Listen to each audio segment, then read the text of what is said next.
తండ్రి మరణించాడు, చెక్కు చెదరలేదు. భార్యను అపహరించారు, చెక్కు చెదరలేదు. రాజ్యం పోయింది, చెక్కు చెదరలేదు. జటాయువు మరణించాడు, చెక్కు చెదరలేదు. ఇలా కాదన్నయ్య, ఈ మార్గాన్ని విడిచిపెట్టి ఇలా వెళ్ళన్నాడు. తోడ పుట్టినటువంటి లక్ష్మణమూర్తి నాకొద్దన్నాడు. కన్న తల్లి కౌసల్య అంది, నీ తండ్రి ఇటువంటి దురాత్ముడు, కాబట్టి నన్ను కూడా నీతో తీసుకెళ్ళండి. వద్దమ్మా, ధర్మం ప్రధానం అన్నాడు. ఎన్ని పర్యాయాలు ఆయన మాట్లాడితే ధర్మం ధర్మం ధర్మం. ఇన్ని కష్టాలు పడుతున్నా ఆయన ఇతరులకు సుఖాన్ని ఇచ్చాడు, ఇతరులకు ఆనందం ఇచ్చాడు, ఇతరులకు సంతోషం ఇచ్చాడు తప్ప నేనింత కష్టంలో ఉన్నాను మీరు ఎందుకు నవ్వాలని ఆయన ఎన్నడూ అడగలేదు.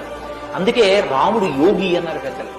యోగి అంటే పైన ఎన్ని కష్టాలైనా రావచ్చు, కానీ లోపల మాత్రం తాను నిర్వికారంగా ఉంటాడు. అందుకే పుట్టినది కూడా నవమి తిథి నాడు పుట్టాడు మహానుభావుడు. 9 అంకెకున్న గొప్పతనం చూడండి. మీరు ఎంత పెట్టి 9ని హెచ్చ వేయండి, మళ్ళీ 9గా మారుతుంటుంది. పోప్పంతటి వాడు విమానం కిందకి దిగుతూనే ఆఖరి మెట్టి మీద నిలబడి భారతదేశపు మట్టిని తీసి తల మీద